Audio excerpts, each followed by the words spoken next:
dia 19/8, por volta das 15 horas, o céu de São Paulo foi tomado por uma fumaça escura e espessa. Essa fumaça traz consigo um grito de socorro. A fumaça vem da região centro-oeste e norte do Brasil. Devemos lembrar que grande parte da mata queimada faz parte da floresta amazônica. Mediante a isso, os questionamentos que ficam são: qual a opinião da sociedade sobre isso? A sociedade sabe o que está acontecendo com a maior floresta do mundo? O que está ocorrendo com a maior floresta do mundo? Convidamos o professor Marcelo Gabay, da Universidade São Judas Tadeu, para dar sua opinião sobre esse assunto tão importante nos dias atuais. São vários fatores. A gente da comunicação acredita que quando a coisa é noticiada na grande mídia, aquela coisa acontece, né? Antes disso, a coisa é invisível, é inexistente no mundo da opinião pública. Então, claro que aquela notícia tornou o assunto uma pauta coletiva.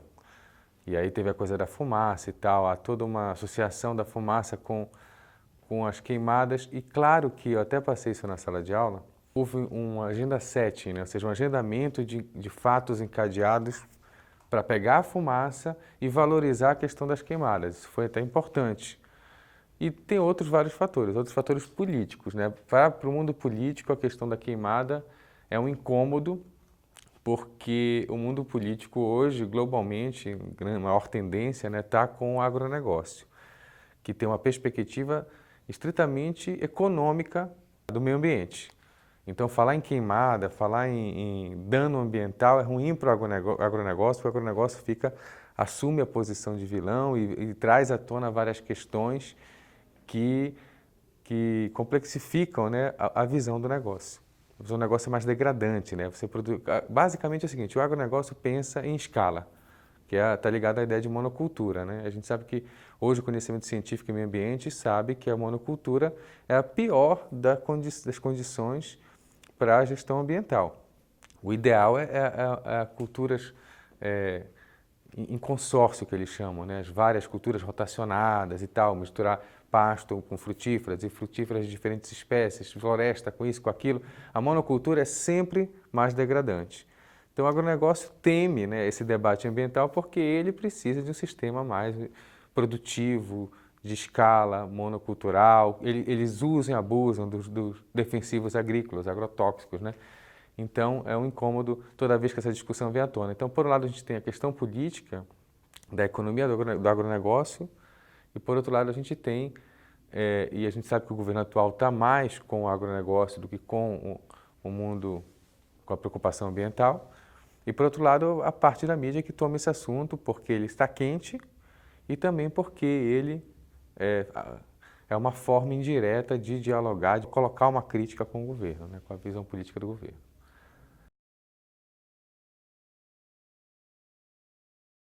É diferente, porque a perspectiva da mídia é sempre do quanto os assuntos vão render, a coisa da pauta quente. Então, se o assunto está rendendo, está na boca do povo, as pessoas querem ouvir falar sobre isso durante uma semana, 3 dias, a gente vai falar sobre esse assunto na mídia. Senão, esse assunto desaparece.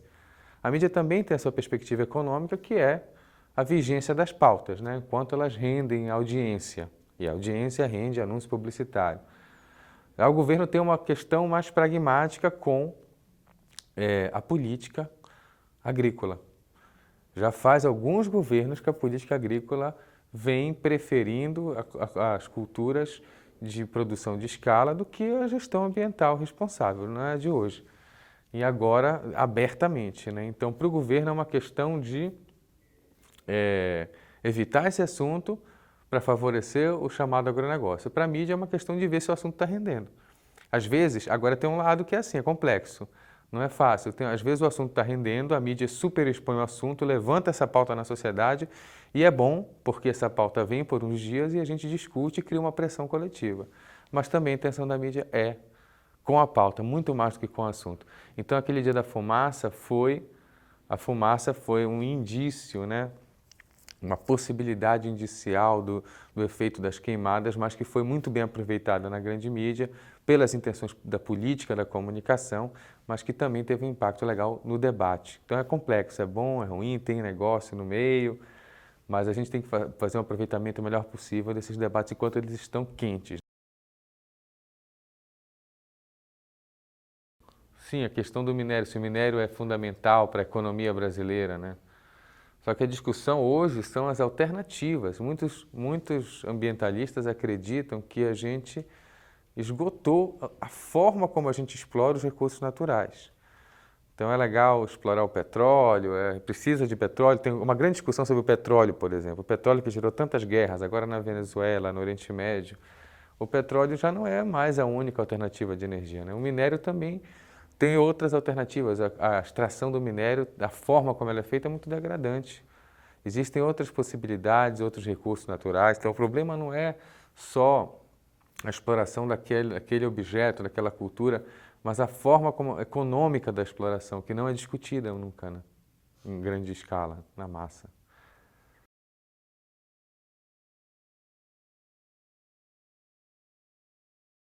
A escola de Frankfurt achava que a mídia tem um papel de padronização, a mídia tem como linguagem, como idioma, a padronização dos temas.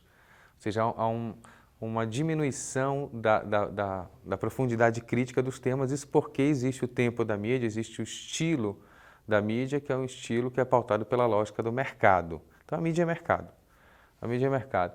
É como eu falei ainda agora, se o assunto estiver rendendo, vendendo anúncio porque está dando audiência, as pessoas querem chegar ao Jornal Nacional 9 horas, 8 horas e ver aquela grande cobertura sobre isso. Tem gente que combina na internet, vamos todos hoje assistir ou vamos todos hoje desligar a TV. Isso aí aquece a mídia. Se isso estiver quente, vai se falar sobre isso. Senão amanhã é como se nunca tivesse existido. Então a ética da mídia é uma ética do mercado da comunicação. Essa é a relação. Então a escola de Frankfurt falava isso, que a gente tem uma fetichização da notícia também. A notícia é um fetiche. Se ela está... Vocês já viram falar disso, em exclusividade? Outro dia, por exemplo, a Fátima Bernardes trouxe com exclusividade os pais da menina Ágata.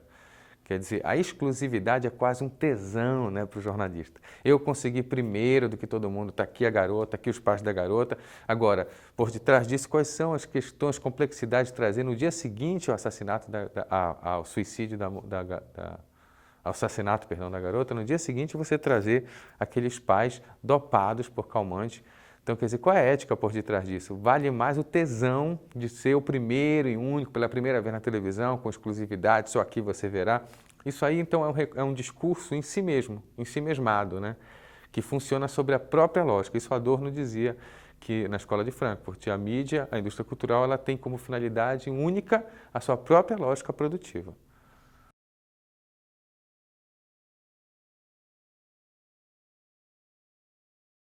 Pois é, esse tema foi oportuno, a gente tem que ver as várias visões do tema, né?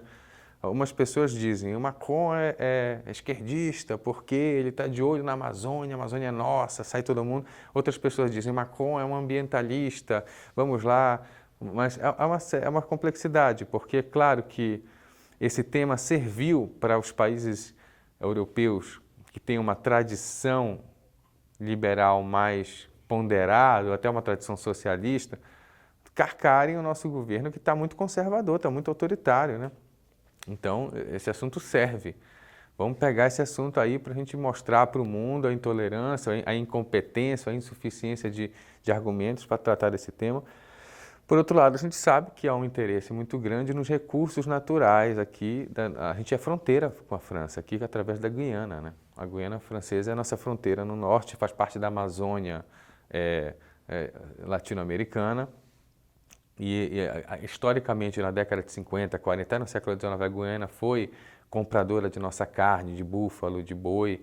A Guiana foi fornecedora de mão de obra. Então, tem uma série... A França está aqui. Tem-se uma relação com a gente. A Inglaterra está aqui no Suriname. Então, tem uma relação com a gente, mas também tem...